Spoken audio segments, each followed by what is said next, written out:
Well, hello, everybody, and welcome back to another special edition of We Watch Shudder.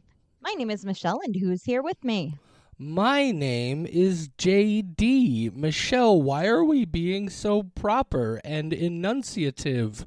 Is that even a word, enunciative? Well, You now came I'm in with a self-conscious of it. I was you just so excited. This is my favorite episode every year, and it's only our second time doing it. it's our first episode of the year, which apparently really doesn't speak well towards your thoughts on what we do the rest of the year. Michelle, we I don't peak right know. at the beginning. Yep, that's exactly it. Peak, and then we just go downhill. Wow. Spooktober, we got some good stuff, but then it's just dumpster fire from then on. A deliberate dumpster fire on my end, to be fair. I do like being a dumpster fire. Michelle Well, basically yeah. hangs out and does this show because she is endlessly amused by how much I babble about dumb shit. Yeah, that's exactly it. And I just show up and I have little quips and then I go back to my dungeon where I belong. Your Well, dungeon. What are we speaking doing of today, dungeons, Michelle? What are we doing? this is our best of 2023 episode. I'm so Yes. excited. If you're new to the show and this is the one that you're checking out, hey, hi, hello. So glad to Also, hear from great you. choice on a starting point. Both the first of the Exactly. year and a best of retrospective. Oh Thanks man, for you're going to be joining so us. excited. We are going to keep it very spoiler light because there are going to be things that neither of us have seen that we put on our best of list. So don't worry, we are definitely not going to get into the depths of the things we are talking about because we don't want to spoil it for each other and you guys. Also, to be Also, fair, we're talking about some movies that go all the way back to very early in the year that I haven't had a chance to watch again, so memory might be a little hazy. that is true. If you have not tuned in before, we do watch Shudder. Shudder is basically Netflix, but for horror movies, except, a little bit more ethical as far as I'm concerned. Fuck off, Netflix, asking me today if I want to pay $8 more to get a better quality streaming on my TV. Jesus. Fuck you. I give you so much money. And they're like, oh, Net- and then they show a side by side comparison of this is what you could be getting. I'm like, no, I will deal. Fuck off. Anyway, don't need yeah, to talk about Netflix. no, We will talk about no. horror. That let's let Netflix has become just a hilarious joke. Yeah. Because all these other places were like, wait, why would we give them our content to make all this money when we can just establish our own service? And then they have like, I still don't understand how it works from a financial perspective and how it's legal, but like the company is basically hemorrhaging money, but they're not being held accountable for it yet for some reason. Like they can write off their debts against like future years for I don't know how it works. Anyway, We're they're canceling just today's gonna episode. This is now our Netflix rant for an well, and this hour. is this is what's slowly happening to them is they're gradually driving off more and more people for a variety of reasons, not the least of which is again they don't have nearly the stranglehold on streaming content that they used to have. But and then they're trying to siphon even more money out of the people that are sticking around. I resubscribed to Netflix for the first time. I got their most affordable package, and surprise, what can't you do with their most affordable package? Watch things on your Google Chromecast. Fuck you. I'm never giving them $1 ever We again. have opinions. I'm so. Here's Not what on I'm my gonna tell top you. five list I am is so Netflix. glad Mike Flanagan's Dark Tower is on Amazon Prime. Fuck Ooh, Netflix. imagine siding with Bezos over I Netflix. mean, That's how yeah, bad they've yeah, gotten. yeah. That's the To be level we're fair, at. Ugh, I guess what just I should one. say is I'm glad it's just not on Netflix because That's fair. I love me some Flanagans, and I've never read a Oh single man, word of the Dark Tower, and I'm really curious to see what the big deal is. So. they're good books. We Anyway, can get into that in another I episode. promise this is a best of 2023 episode, guys. Is Michelle it? touched a nerve there, and this is look. Apparently. If this is the first time you've tuned in, this is basically, we were talking about this right before we started recording. This is basically the whole point of the show is Michelle just takes a sick, mordant pleasure in listening to me rant like a doofus, and then occasionally Yeah, chimes in with her hilarious quips. And then, you how have did you opinions. describe it? Go back to your dungeon. Yeah, and I go back to my dungeon where I belong. I just come out and I'm like, ugh, who wants to hear a joke? Back I go. Ugh. It's great. I'm a dungeon dweller. I tell people I'm elusive because if you invite me someplace, I might show up as like a surprise, but who A knows? They're like, surprise. "Whoa, you made it to your own birthday party." I was like, "Yeah, you're welcome." Yeah, Okay. and Anyway, best of 2023. We do have a quick list of our Shudder favorites, but we're not going to get into them too much because, frankly, we have episodes on each of these, and you can go right. find them and actually hear our very detailed explanations of what we thought about each of these. Yeah, Michelle's I've got got a top my 5, and I've got a yeah, top 5. and there's Uh, tons of overlap. there's a decent amount of overlap, and the interesting thing is, if I think if we expanded it out to a top 10, the ones that are on your list that aren't on mine, and the ones that are on my list that aren't on yours would be in that top 10 list with each other. So they're Absolutely. yeah. So And we have very uh, different opinions on things, yeah, so this was us a liking both of these is good. this year had some real definitive clear high points, which isn't to say that there was a lot of garbage by any means. There were just a few films that really stood out amongst the pack. Michelle, do you want to start out with what order do you have your films listed in? My Shudder ones, I was able to put with a numbered order of this is my favorite, this is my least favorite. Okay. Because for me it was a very clear Okay. order for once. I Yeah. have a hard time doing that usually. For me, there are certain films on the list that I think I would have known but just several films, 2 or 3 of these that it just would have been impossible for me because they're very different films, but they're fantastic in their own right. So what I've done is I've just put my 5 films. These are all films that I gave 5 skulls to. There were 6 films this year that I gave 5 skulls to, and I had to bring it down to 5 for this episode. And we'll talk about the one I left off when we do some honorable mentions, which I'm sure is something we're going to do. But so mine are just in the order they were released is how I have mine set up. So Perfect. Michelle, what's I assume then you'll start at the bottom. What's the number 5 on your list? Number 5 is Sharksploitation, the Ooh, documentary a about the history documentary of makes shark your films. top 5. Wow, I I like it. love documentaries. Every month I watch a lot of documentaries. Sharksploitation, I love this one. I don't really love I can't say I don't love shark movies because you have things like Jaws, sorry. But when you have like so many Sharknadoes, that's not my thing. I liked how this went into the history and showed where the good points were, where the bad points were, all of the things that influenced where we are today with shark films. And just kind of it was comprehensive. There were so many things on that list that I had never heard of and was very excited to put on my list and watch in the future. So yeah, Sharksploitation, a documentary made my top 5. I love that documentary. It's great. Yeah, It's informative. it was a fantastic documentaries are one of the only kind of films that for me it's okay if they get a little long in the tooth. You know what I mean? Like I can handle a 3-hour documentary as long as it's really quality work and it's involving if it's got a good story to tell.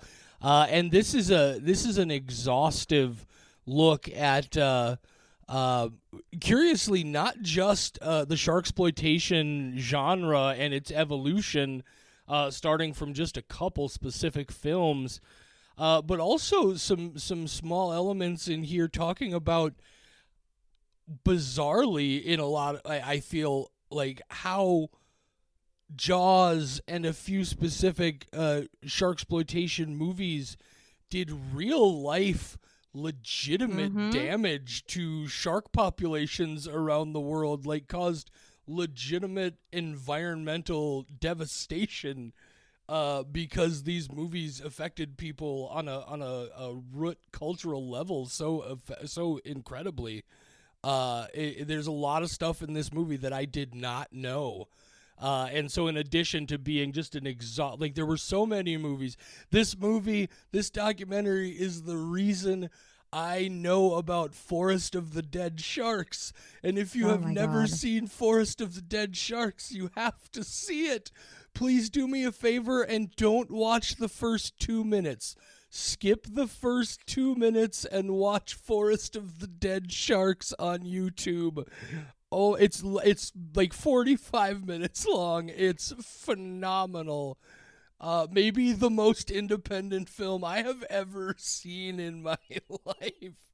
So good. That was Definitely a a movie. great choice. Did you watch it? Yeah, I did. Yeah, Because you insisted I had to. it's so ridiculous. Oh, it was a It's good time. definitely a movie.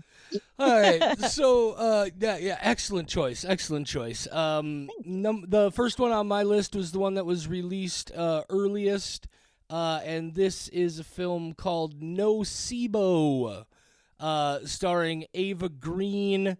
And I'll be honest with you, this is the one that I have the vaguest memory of right now. I remember some stuff with a spooky dog that was really problematic. What I remember mostly is Ava Green and Mark Strong just giving incredible performances. I'm finding here is that what I need to do is I need to go back and watch this movie again. Again, there are elements of it that I remember. Here's what I know: I gave it 5 skulls, and maybe what I need to do is just go back and listen to my episode about it, and you guys can go back and listen to our episode about it too, and we can find out what we liked about Nocebo. Ava Green, fantastic in everything. She was great in this. Mark Strong was great. Sort of a witchy folk horror things going on. That much I recall, and it was a good time. Excellent. What did you think of I don't have Nocebo? additional comments. Oh, I liked it. okay. They can go check out the episode. Yeah, I don't have a lot more to add. fair enough. What's number You're 4? always good with words. I go, things are good. Michelle's like, yeah, that about Next. covers it. Yep, no, exactly. Everything you said. So my next one is Brooklyn 45. This is where 5 military veterans get together in order to help out their friend. And it becomes very much a huge, very heavy drama for a significant portion of it. And that is kind of my favorite part of it. But there is a very good supernatural element and some really fun special effects when they get into that.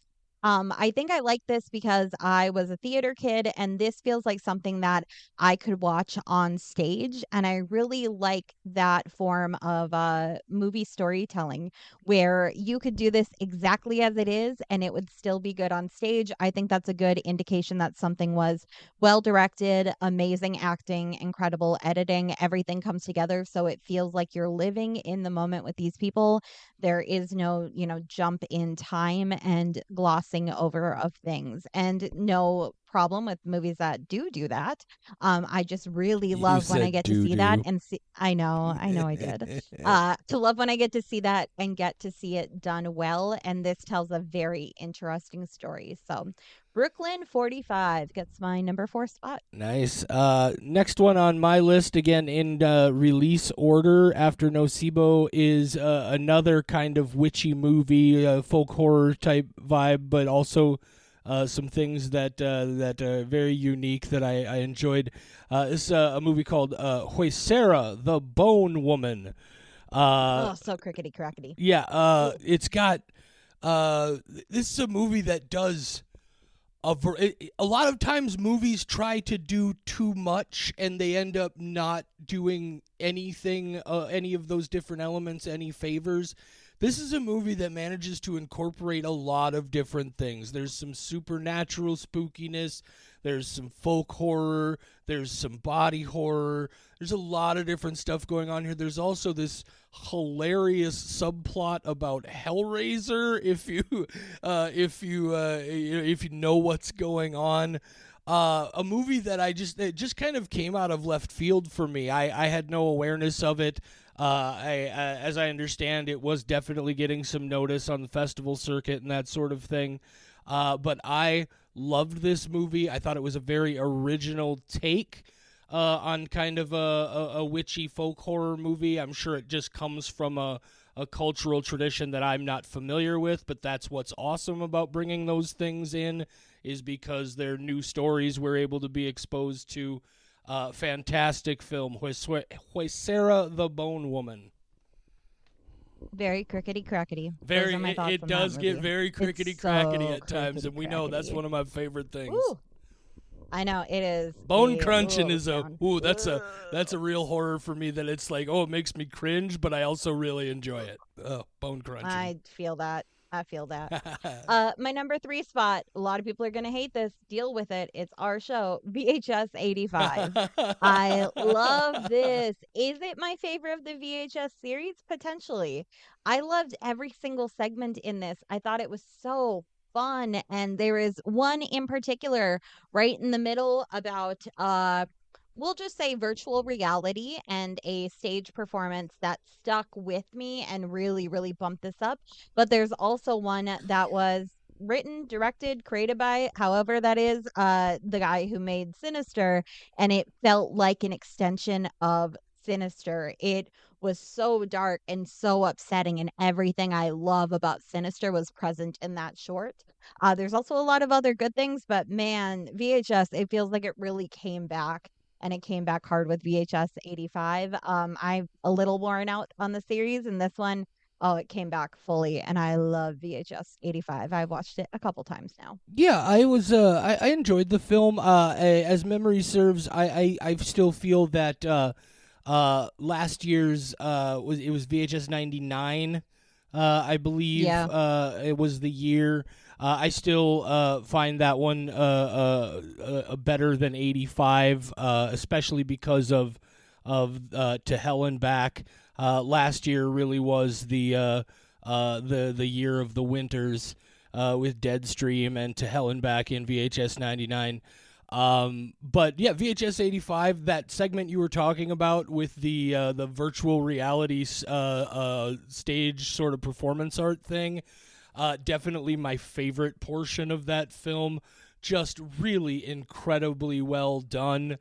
I'm not the biggest fan of anthologies, but I do think that because I was not a fan of the original, like the sort of the first half of the VHS franchise, but the three that Shudder has done since getting in there with everybody and reviving the franchise. I feel like I think 99 is the best, and then 85 is number 2, and then 95 was pretty solid as well. But no, I don't have any problem with this making a top 5 list at all. No. Good. Other people will. Well, other people can I've seen bite the it. comments. I know. God forbid Okay, what's people your have opinions, you know? I know. This is why I just don't. I'm just a blank slate Uh, of whatever other people like, I will regurgitate back at them. Please like me. fair. Okay, what's your next spot? My number 3 in release order, and one of the reasons why I decided I had to do this in release order, because it's one of 2, possibly 3, that I simply could not choose which one was better than the other. But this is the one you just talked about at number 4, Brooklyn 45. This movie, as I recall from the episode we did about it, my comment was the first time I watched it, I wasn't 100% paying full attention, and by the time I got to the end of it, I was like, I need to watch this again immediately with full attention, because I think this movie is a lot better than I was noticing, and it's phenomenal. It's you're right. This could be a stage performance with some budget invested into some special effects. Speaking of special effects, all these classic like practical effect, like in camera on screen things happening. Some awesome like 80s Ghostbuster ghost effects, all sorts of things. A fantastic, genuine ensemble cast, and it does that thing that Mike Flanagan does. I reference Flanagan a lot. It does that thing where it succeeds in a lot of scares and moments because it very literally makes you forget you're watching a horror movie and just draws you into the performances that are happening. Brooklyn 45, one of my absolute favorite films of the year. Fantastic. Awesome, awesome. My number two spot, I know this is one of your top two for sure. I actually think we have the same top two. There's no Probably. way we don't. Yeah, so in order, I'm just going to say what my top two are, Go ahead. if that sounds good. Okay, so number two, Birth slash Rebirth. And number one, When Evil Lurks. Uh, These two stand out so much. Birth slash Rebirth, fucking love medical horror. This is definitely medical horror. It's kind of Frankenstein-y. Love that. When Evil Lurks, so gruesome, and I love the world building. I don't have a lot to say about either of these because if you haven't seen them, you should go see them. Form an opinion. It's okay if you don't love them like I did, but watch them. I don't want to tell you too much. And then afterwards, you can go check out our episodes about it. But those two, by far, stand out. Birth slash Rebirth, When Evil Lurks. yeah, and the only difference between me and you is I have them in the other order because When Evil Lurks was released first. When Evil Lurks for sure, and probably Birth Rebirth. These are the other two that like again, because these two movies are so different from each other and they're all so different from Brooklyn 45. It's hard to say ultimately which one I thought was better, but yeah, When Evil Lurks. First of all, fucking like this is the savage crown of the year, right? Like at least from what I've seen, this movie is brutal. It's twisted. It's disgusting. It's genuine horror, but it never gets to that level where you feel like it's it's trying to just be gross, right? Like everything serves a part. It all plays into itself. It's a fantastic story. You were right. The world building is awesome. And it expects you to come along with it. It gives you everything you need, but it doesn't spoon feed things to you. You have to really pay attention to know what's going on. And I loved it. And then Birth slash Rebirth. Yeah, medical horror, but also one of the best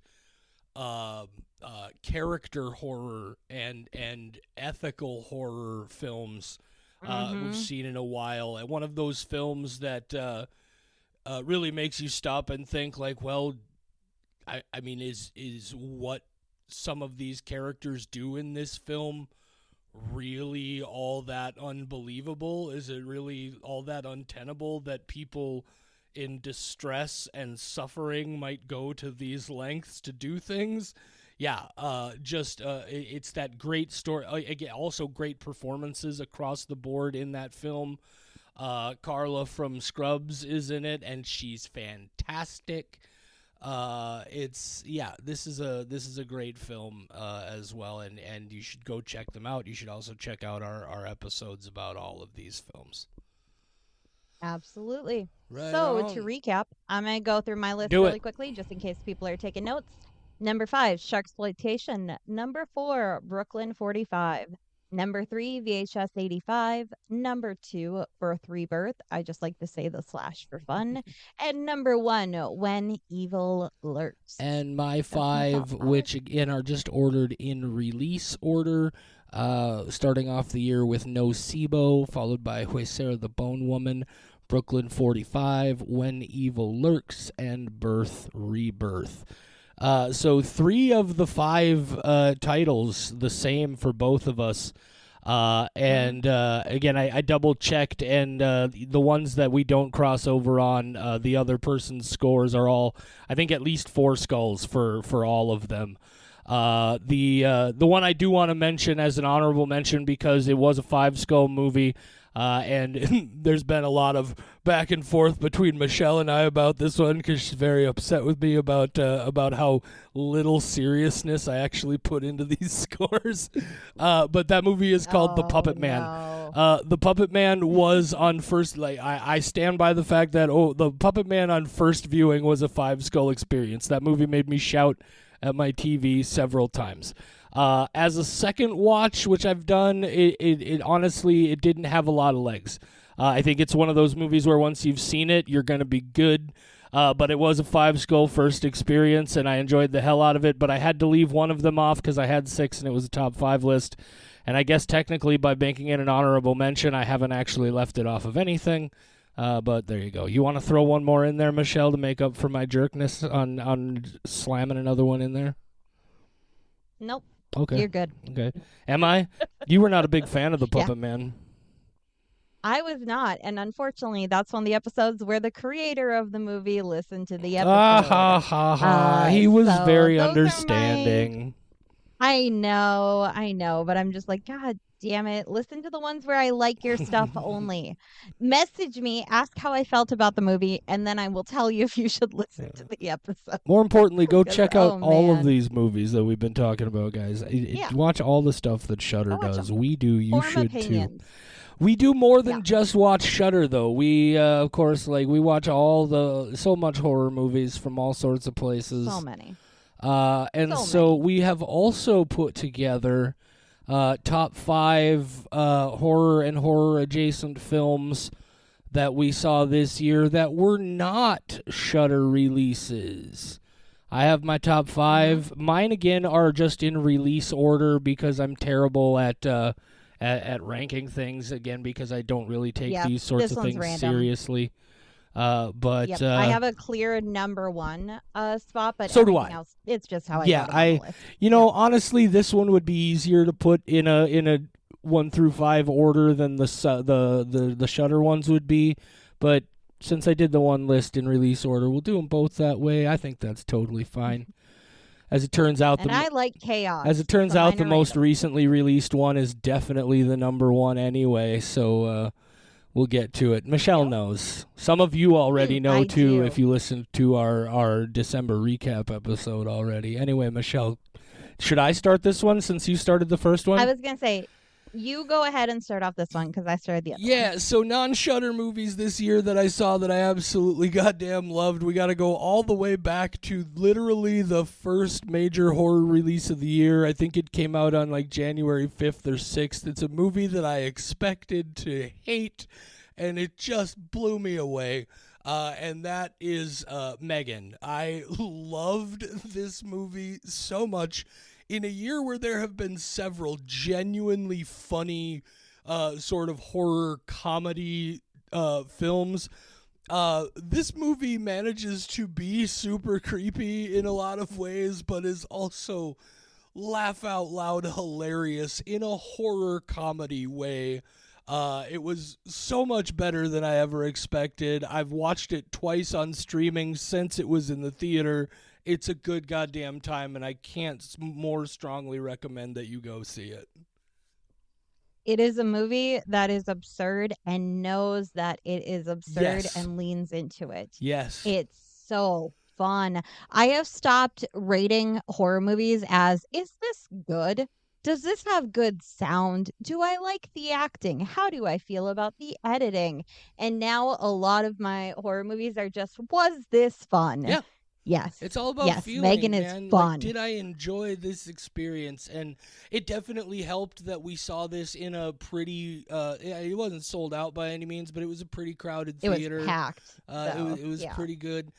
This movie has one of the, like, if you ever and why you ever would have had this thought, I don't know, but like I never would have expected a moment in a movie where somebody breaks into song to be one of the most hilarious and simultaneously creepy things I've ever seen in my life.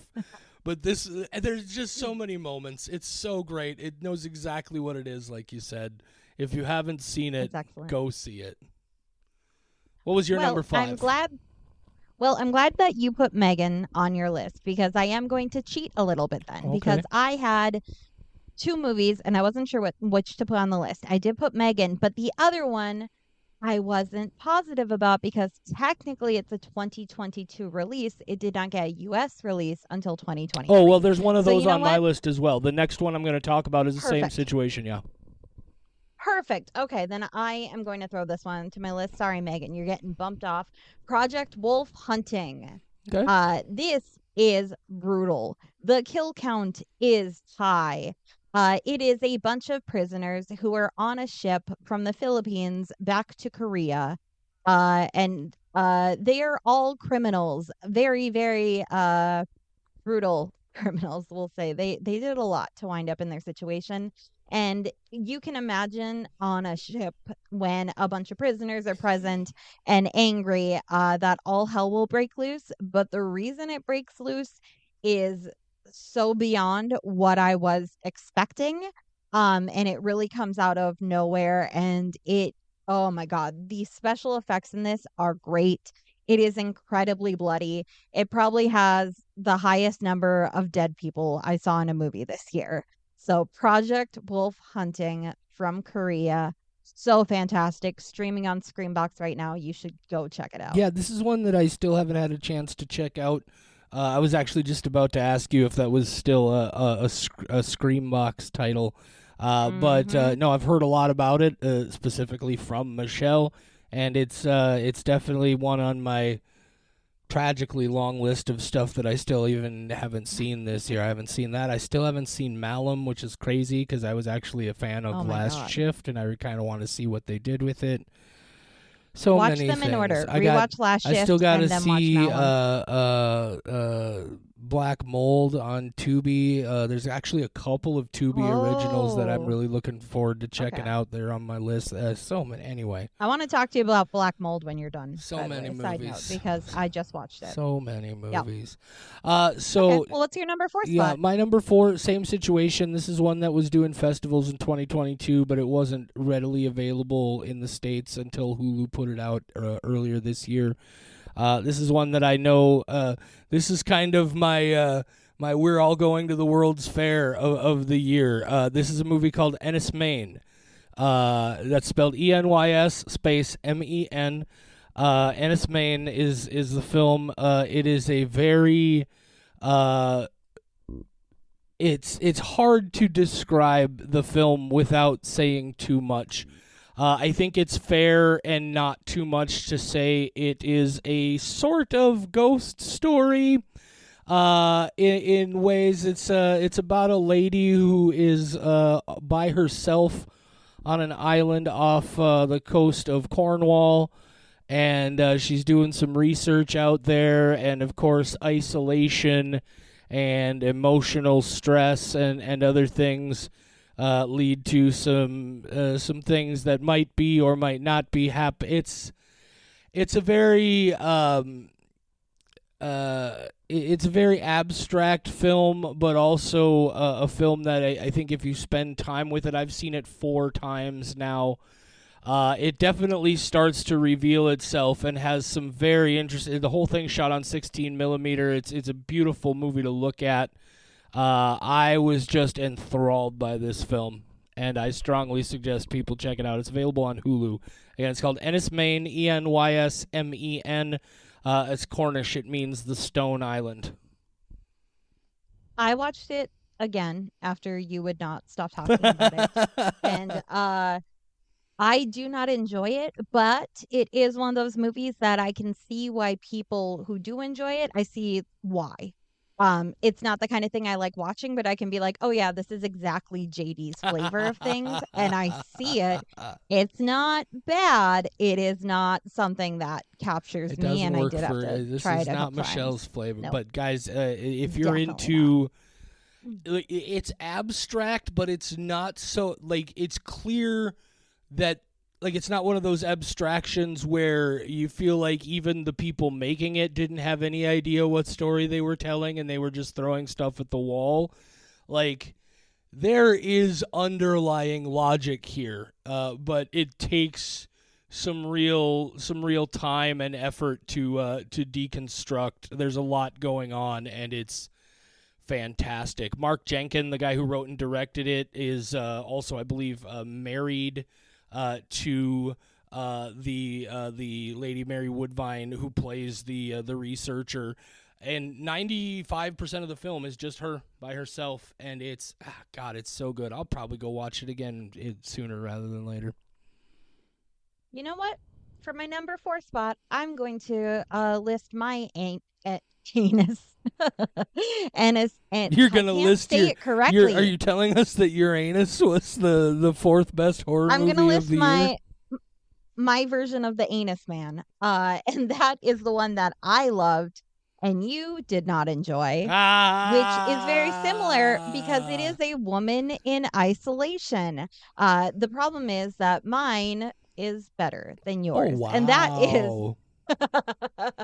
I love this movie. My movie is No One Will Save You from Hulu. Have at it.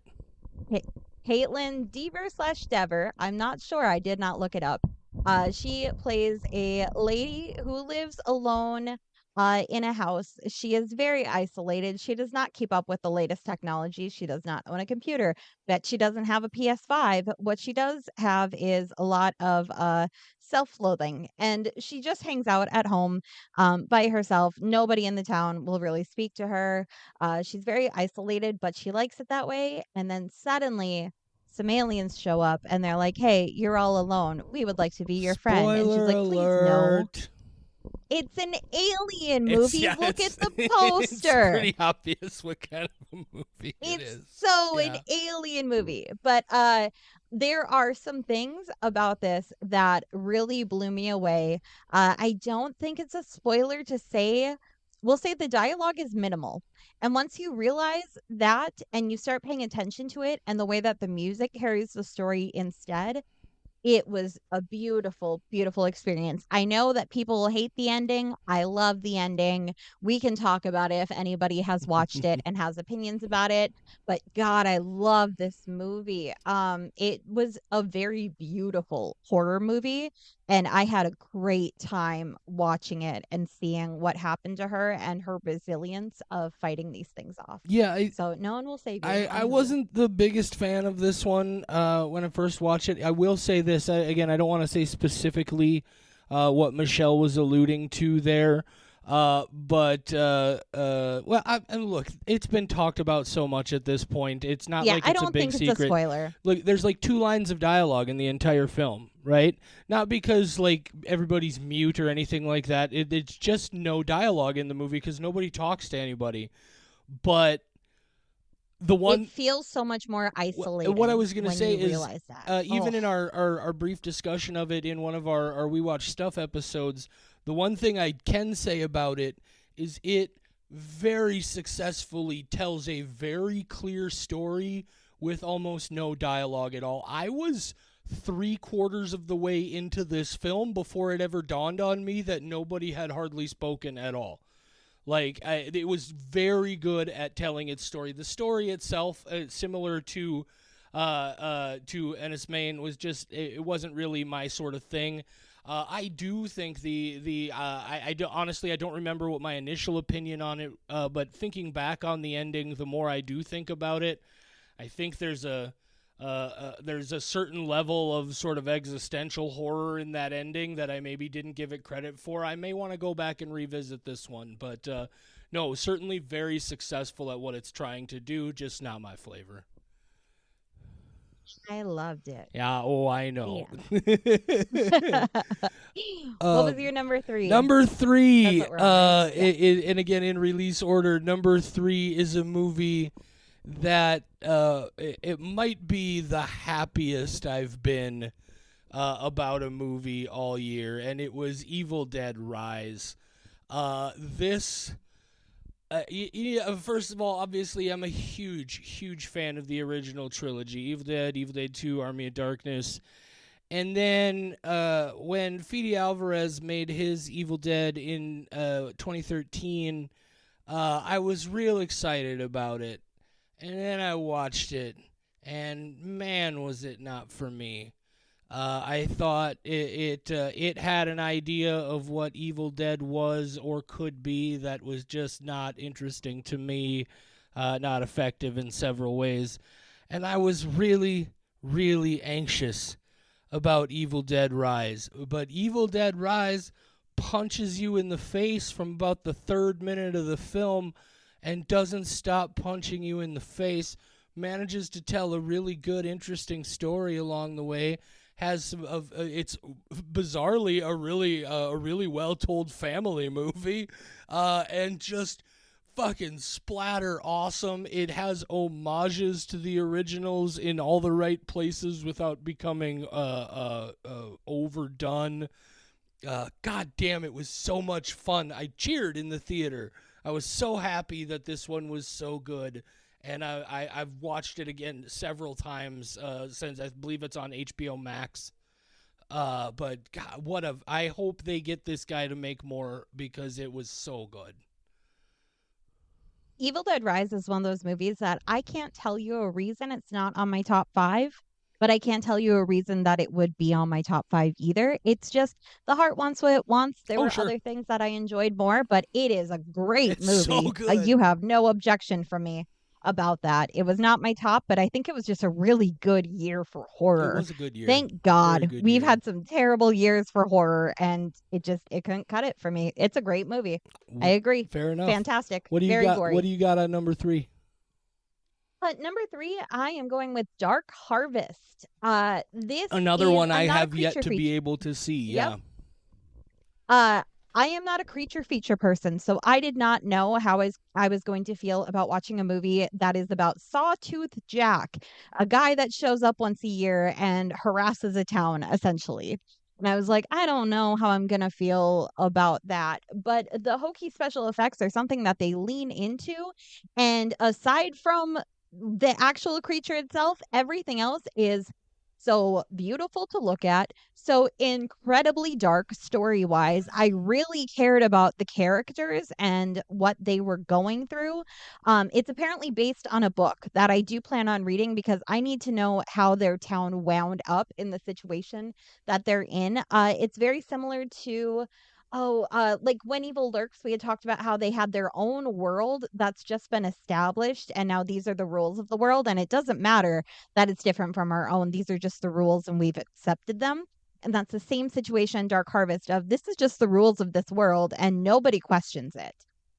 It is very, very brutal. I love when I get a surprisingly good kill, and oh man, there's a lot of blood. They must have had a very high blood budget and used all of it. Because it is so red. I love Dark Harvest. It was one that had gotten a lot of like talk from festivals that it showed up at, and I thought there's no way it's going to live up to the hype. No, it lived up to the hype and then it exceeded it. So Dark Harvest, love that movie. Nice. I am very much looking forward to checking that out. First chance I get. Yeah, like I said, yet another one that's on my. Oh, maybe someday I'll get to everything I still need to see list.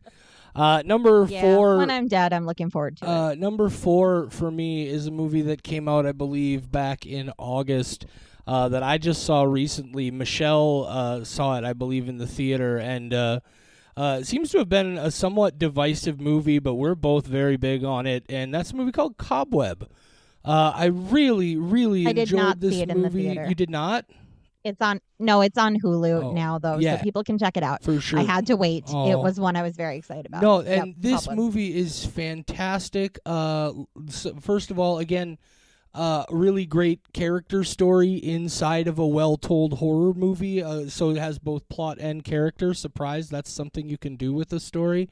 Lizzie Kaplan gives a performance that unfortunately will probably go unheralded in comparison to other things she's done in her career just because the kind of movie this is, but she's amazing. Anthony Starr is amazing. It's a really great, well-written story that it zigs when you think it's gonna zag, and it does enough of what you expect it to do to really put you off guard about the things that it does that you didn't expect it to do. It's a really great story, really, really beautiful film. This house that most of it takes place in is gorgeous. Yeah, I enjoyed the hell out of this movie. I am very rarely scared, and there is what we'll just call a dream sequence in case people have not seen it. That Yeah. legitimately scared me. Oh my God, I wasn't expecting it. It's a good Great one. movie. Yeah. Very bizarre at times. Mm-hmm. And also just Homelander. Oh man, he's a shitty dad. Who would have seen that coming? Like a whole premise of one of the seasons of The Boys. So That's fabulous. loved it. Just love Anthony Starr as a bad guy. I love him so much. Number Yeah, two. I love it. I love Cobweb. Number two for me, I am glad that we recorded this episode so late in the month because this would not have made my list. I would not This have is the had one the you mentioned just opportunity to earlier see it. today. Yep, yep. So I watched it last night and I immediately had to bump something off my list, and that is Saltburn. This is the horror adjacent realm. It's more thriller than anything, but it also takes a long time to get into the thriller territory. You're going to have to sit through a movie that is very much a drama for a long time. And then when it gets into it, oh man, it's so good. I don't want to tell you a lot about it, except that Barry, I did not look up how to pronounce his last name, Keoghan. I know it's Barry definitely not Keoghan, that. he was in Eternals. He was in And Banshees of Banshees of Isherin. Inisherin. Yep. Yeah.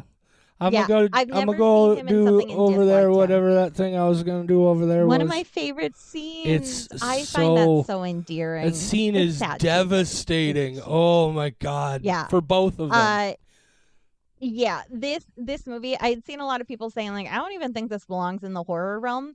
I wouldn't say horror. I would definitely say thriller. So one of the actresses in this is Rosamund Pike. And if I had to compare this to something, I would say it's very much like Gone Girl, where it starts as a drama and when it gets into thriller territory, it does not let up. So similar to another movie that she had done that I also enjoyed. This go into a blind, enjoy it. I hope you do.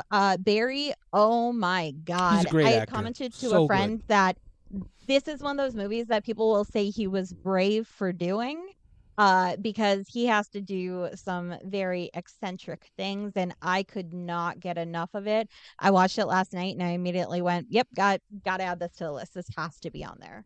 So yeah, absolutely. Saltburn, it's streaming on Prime. Go check it out. Form an opinion. Cool, cool, cool. Side note, by the way, Michelle, Hmm. I'm not sure how I missed this, and I'm just figuring out here, but were you aware that the young man who plays Brian in Cobweb is Luke Busey, young son of Gary Busey? Not like grandson of Gary Busey through Jake Busey. No. No, Brother this of is Jake it's Busey, son of Gary wow. Busey, Luke I love that. Busey. I love that for him. I didn't catch it during the film, but as soon as I bring up his headshot picture on IMDb, it's like, oh yeah, that's definitely a Busey. Anyway, my number one, guys. If you listened to yesterday's episode, our We Watch Stuff December 2023, you already know what this is. Not just my number one non-Shudder horror adjacent of the year. Not just my number one any horror adjacent of the year. This is the best movie I saw all year, and it's called Godzilla -1, and it's so like it's so much. It's one of those movies like I mentioned where you hear the hype and you're like, okay, people are saying it's gonna be great, but you also like you have this idea in your head of what kind of great and how great a quote unquote great Godzilla movie can be, like what it can be. And it manages to do so much more beyond that. Like I have said to many people, this is an Oscar level sort of crossover between like a war drama and a disaster drama.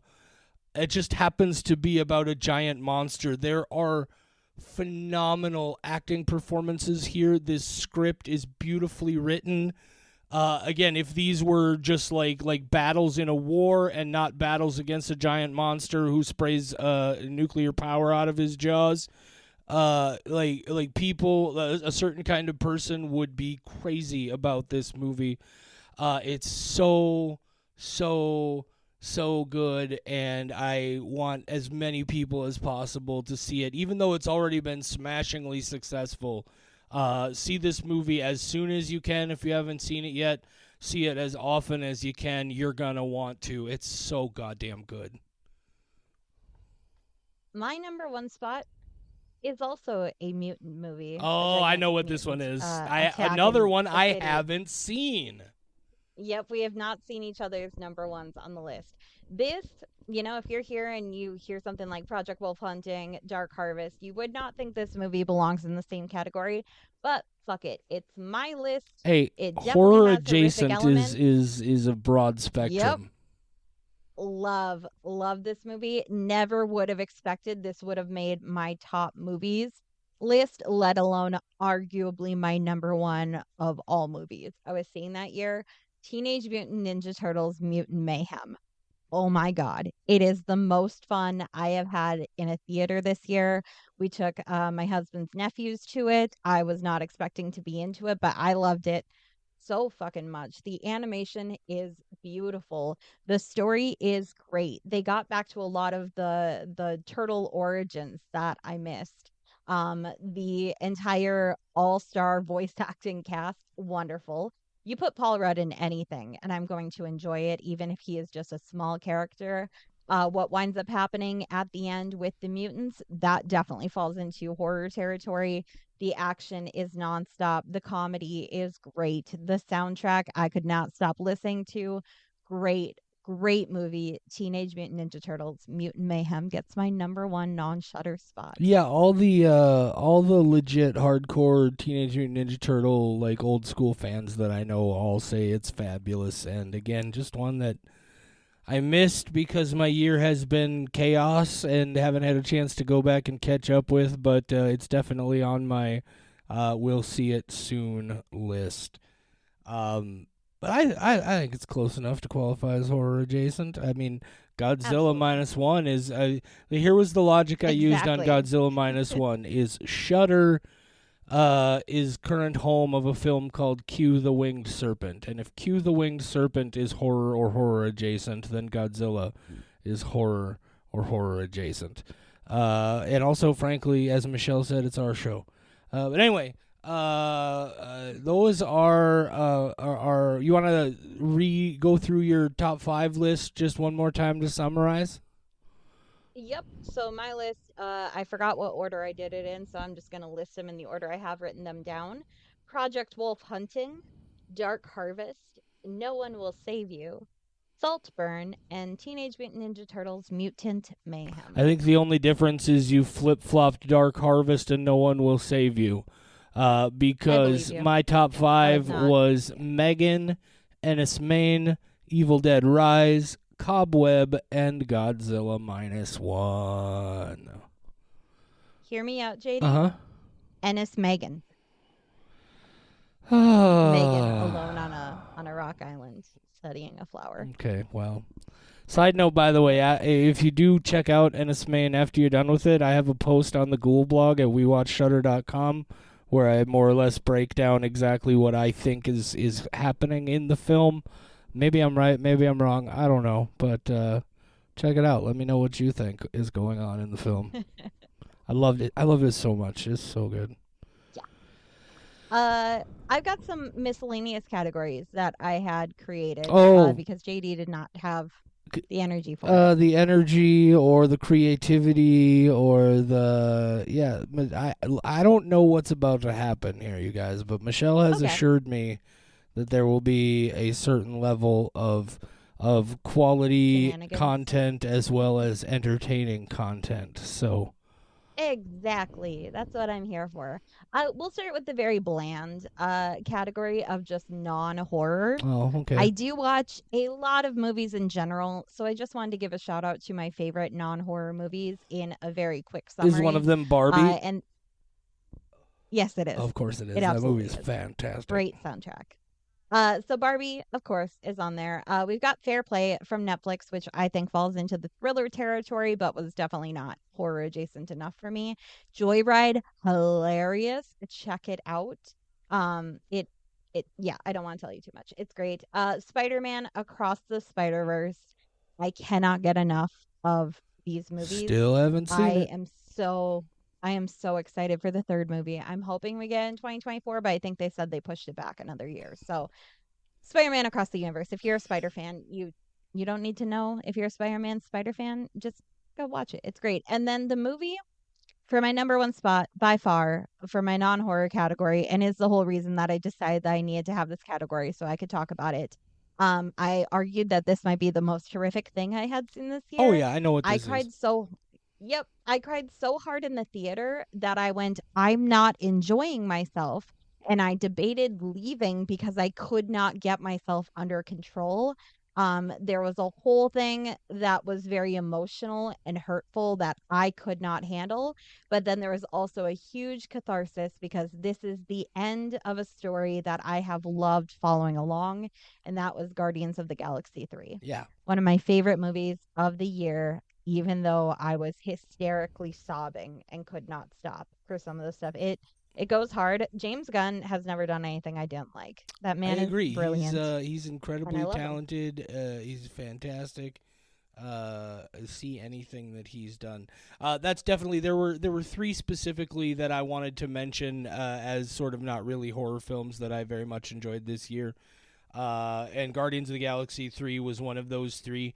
The other two I wanted to specifically mention were Barbie, which again I ranted about on yesterday's We Watch stuff December 2023. So I'll spare you. But just again, a movie very similar to Godzilla minus one that was so much better than I expected because it's so much beyond the bounds of what I expected the movie ever could be. You know, I was expecting best case scenario, it was just going to be a really good version of a certain kind of movie, and it's completely not what I expected, and it's awesome. The other one that I want to mention because I was frankly shocked at how much I enjoyed it and how enjoyable it was, and that was Dungeons and Dragons: Honor Among Thieves. If Oh you yeah, are, great movie. especially if you are like this, the tone of the story they tell and the things that happen, like the Dungeons and Dragons movie from like 2001 2002, that was like just trying to make an epic fantasy film in the world of Dungeons and Dragons.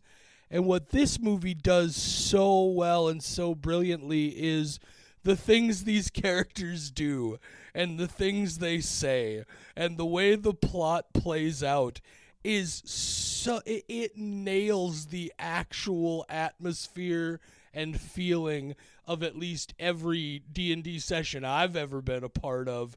It's got the abstract silliness and the things that are just off the wall ideas that it's like, oh wow, actually it worked. It just nails that tone so well, and I thought it was fabulous. It was super fun. Great movie. Yep. That should have been on my list, but what would I bump off? I have no idea. Probably Fair Play.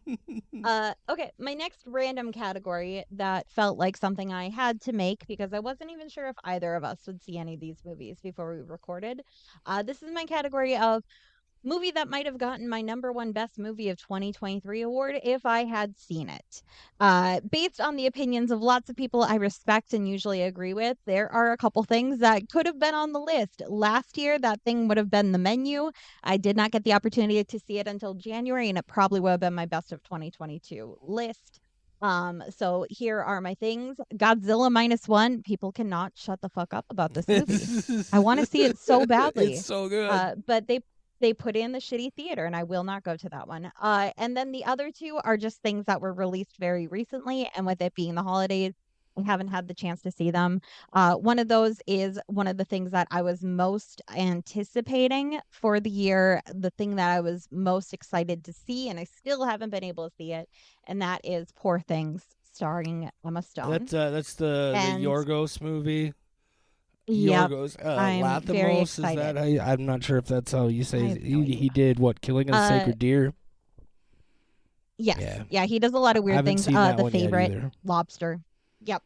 And then the other one, I'm a huge Nicolas Cage fan, but I've heard from people that this movie is also legitimately very good, and that is Dream Scenario, Okay. starring Nicolas Cage. Came out very recently. I've heard it's kind of like a surrealist type movie. I'm expecting something along the lines of Beau is Afraid. Again, have not seen it. I have no idea, but that sounded like it would be very, very good. So those are my three that I'll check back with you after seeing them and see if I have to retroactively add them to the list. Cool, cool. Hey, I just thought of a random, interesting cat. I would like to also state Ooh. that this category is called the best movie I saw in 2023 that wasn't released in 2023. Oh shit. And that movie is Brandon Cronenberg's Possessor. Man, that movie is stabby as shit. It's clever and it's twisted and it's weird and it's I think steps ahead of what he did with Infinity Pool. A lot of people liked that movie, a lot of people didn't. But Possessor is one that I definitely recommend you see if you haven't seen it before. That just popped into my head. What was? Do you have a guess right off the top of your head, Michelle? What the best horror movie you saw in 2023 that didn't come out in 2023 is? It would probably be one of my horror comedy A ones, wise answer would which would probably be be The Return of the Living Dead. yeah, but I'm not wise. So it Oh, could be Bloodsucking Bastards from 2015 okay. or Murder Party from 2007. And if not either of those, Missing, aka Sagasu from 2021, which is a Korean film about a girl's father who goes, you guessed it, missing. One of It's those almost would like they probably have been planned it my that favorite. way. Yeah, yeah. But no, Fabulous. I really enjoyed those three. So two horror comedies and one that kind of fucked me up a little bit Fair. because it was devastating and it never let up. You thought it was maximum sadness, but it never stopped. It kept getting sadder. So okay, my next random category that I don't think you're gonna have anything to contribute to, but I thought it was a funny category. Movie I was surprised to learn was Christian propaganda after watching it, but then wasn't surprised at all. And that there is only one nominee for this category, and that is Nefarious. I haven't even heard of this film. I really kind of enjoyed it Oh and then God. felt guilty about enjoying it. Here's the thing, it's a Christian propaganda horror movie. It did not feel like that to me. And then after finding that out, I was like, oh, yeah, this probably is horrifying to people who are very devout Christians. This guy embodies everything that they are scared of. It is a man who claims to have been possessed by a demon when he murdered somebody, I think it was, and now he's on death row. And there is a psychiatrist sent to talk to him and determine whether he is crazy or not, and whether he can be put to death because he's sane or not.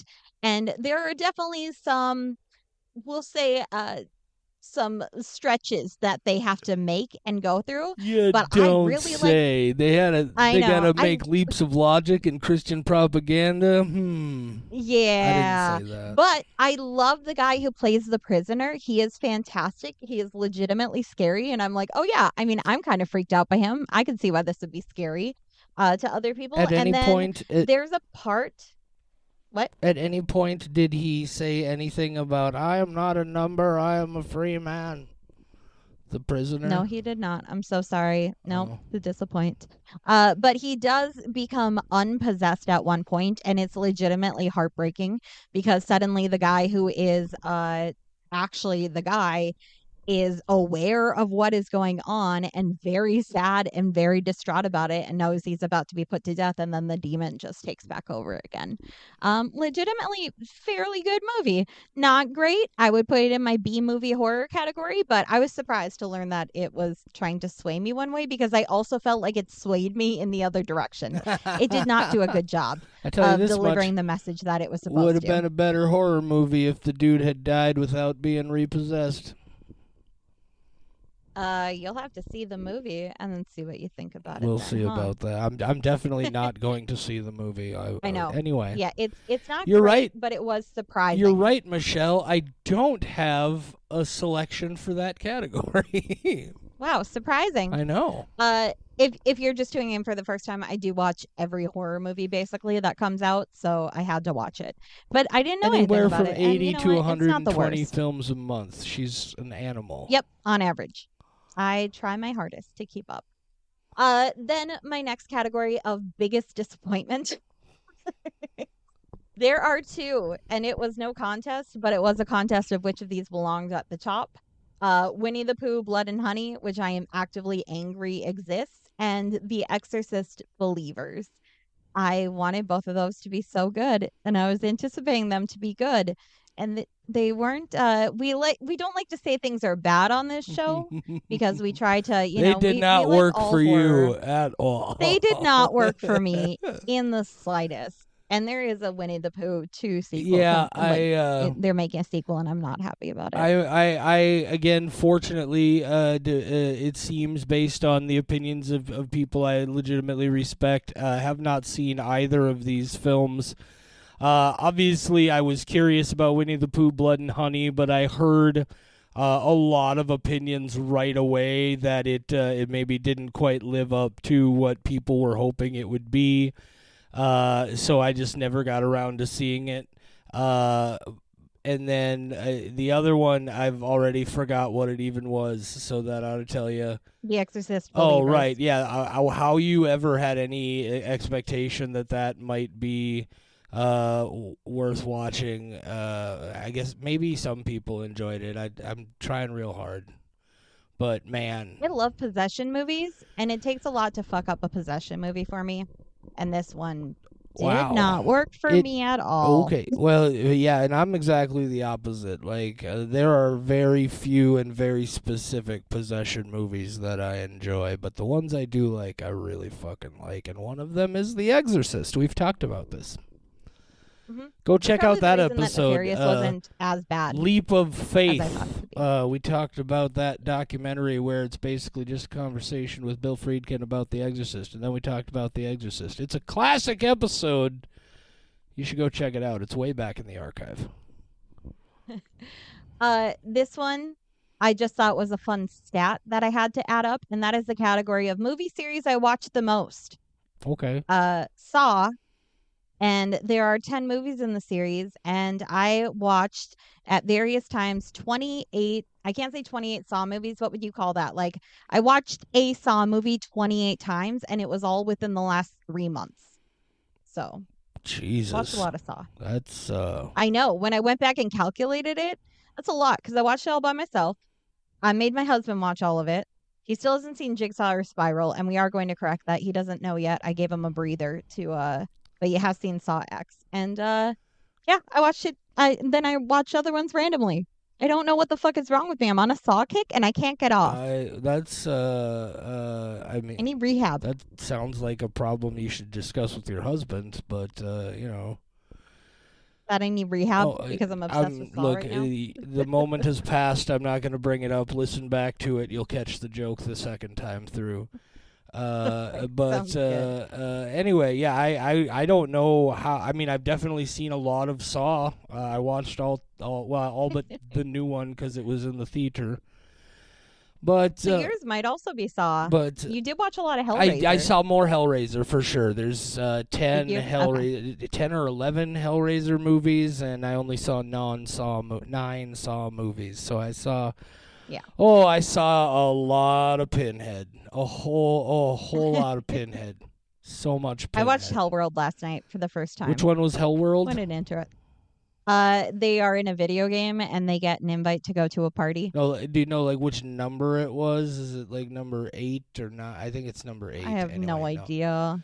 knows? I thought number It was- 6 it was was pretty from good. 2005. Number 6 was a pretty good movie. Number 6 was one of those first ones where it wasn't even a Hellraiser movie. They just bought the script and shoehorned some Hellraiser. That's what bits in. Hellworld feels like. That's what all of them are from 6 going forward. Well, I know, but I'm saying this one definitely feels like you didn't need Pinhead in this. No, You not could have at done all. this movie without Pinhead, and it probably would have just been like a fairly Right. movie. Right. Yeah. There's Uh, none of those movies. Here's the interesting thing: is I feel like none of those movies were improved in any way by making them Hellraiser films. But I also have to ask myself: would any of these films ever have gotten made at all if they hadn't been shoehorned into a Hellraiser film? who knows? Not Who I. knows? My last category, this one's a slightly serious one. Not serious, but like a real category because I knew you would probably have opinions to add to it. And it'll be my last random category that I created, and it's called movies that had no right to be as good as they were. Alternative Hmm. title, best horror comedy, because these movies had no right to be as good as they were. Megan, of course, makes the list. Yes. Cocaine Bear makes the Yeah. list. Okay. Slaughterhouse. Slaughterhouse. Slaughterhouse. Slaughterhouse was And then way fucking better than it ever should have been. exactly. That's why I made this category. And then my Especially last one considering, before you get the last one in there, especially mhm, considering when you think of a movie like Slaughterhouse and just the kind of movie it is, you expect it's probably, this is a PG-13 movie. And it's still fucking fantastic. Way it's better, so funny. especially way better than a fucking PG-13 movie deserves to be. My last thing on the list, it is a German movie released in 2022, but again, did not get US release until 2023. It was on Screenbox, it probably still is, and that's Ach du Scheiß from Germany. And it is about a man who wakes up in a porta potty in a construction site and is trying to get out. There's a metal bar that went through his arm, and it's clear that the porta potty got knocked over, and he's trying to escape. And it is so funny and so absurd, but very, very like phone booth esque in him trying to use his surroundings. And how is he going to notify somebody that he's here and what And happens? meanwhile, he's all covered in poop. Yes, he is. Hmm. Yep. Seems like Great. seems like a Don't really. say it. He's a.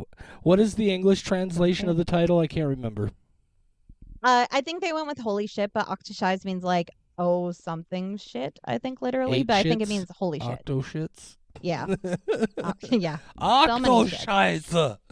That's Yeah, that's a Octoshise. lot of shits. It's very good, deliberately absurd, but him trying to piece together the things around him to escape and see, like, oh, my phone died. How can I still use it? Or, like, my phone fell in the porta potty. How am I going to get it out? And that's disgusting. And then how will I use it? And meanwhile, like I said, there's a bar that went through his arm and it's fucked up. Great movie. Did not have the right to be as good as it was. How Actually, dare it? I do have one movie that springs to mind as a movie Good. that had no right to be as good as it was, and that is a movie called The Breach. This is a sort of Lovecraftian, sort of a throwback to movies like From Beyond and The Unnameable. Sort of almost sci-fi Lovecraft stuff about some people who use some technological device to accidentally rip a hole between anyway. Very Lovecrafty stuff, produced by Slash of Guns N' Roses fame, among other people. Don't get me wrong, it's not changing anybody's world, but it was really enjoyable. I had a great time with it. I think it also helped that it came after a movie that I actually did think of that qualifies as maybe biggest disappointment for the year. Again, not because it's a bad movie, just because it wasn't what I was hoping it was going to be, and it didn't work for me. And that's another Lovecraftian movie that was supposed to be a sort of throwback called Suitable Flesh. I was very much looking forward to that one, and it just didn't work for me the way I wanted it to. And then I got to see The Breach just by chance. I had never even heard of it. I just saw it while, I think it's on Prime. And I just happened to see it while I was scrolling through some options. And also, yeah, definitely a film that has no right to be as enjoyable as it is, and it was fantastic. Excellent. Sweet. The end. Are we? Do Okay. we have anything else to talk about, Michelle? No, we have covered a lot of ground Yeah, we today. I have some movies I have to see ASAP, including me The Breach. I know you've too. mentioned it before, and I don't remember if I didn't watch it or I just didn't enjoy it, and so I've forgotten. Well, So I'll go we've check that done one those out sorts again. of things. Check out all of these Yeah, movies, absolutely. guys. Do you have ideas on what you thought the best horror movies of the year were from Shudder, from other places?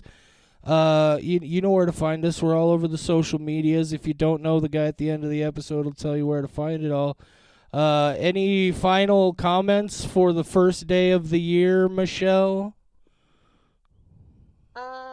Nothing major except that I hope your New Year's resolution is to listen to every episode that we put out and like it. We Whether or not did you actually like it, force yourself we to did like it. 95 episodes in 2022, starting with our best of 2020, or in 2023, starting with our best of 2022.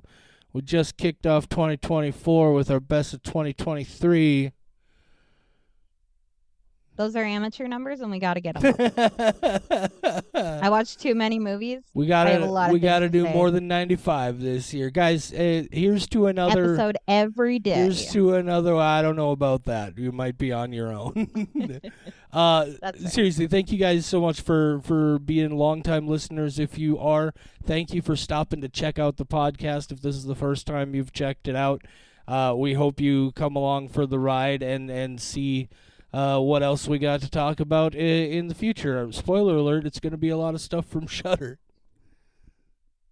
Spoiler alert. And a lot of stuff from not Yeah. Shudder, because Shudder only puts out a certain amount, so I wind up watching a lot of not You were Shudder. going to watch Like it whether Saltburn. they put out a new movie every day or not. You were going to watch all that other Of stuff course. still, too. Yeah, of course. I watch all the things. All right. I don't have Okay. anything else to say. I don't think you have anything else to say except for one last No. thing. Say Happy New Year, Michelle.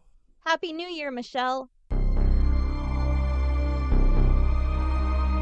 For more horror content, visit WeWatchShudder.com, where you'll find our world-famous, patent-pending Ghoul blog and Squelch files, as well as a schedule of upcoming episodes. Find us on social media at WeWatchShudder on Facebook, Instagram, TikTok, and I guess Twitter if you're still doing that for whatever reason.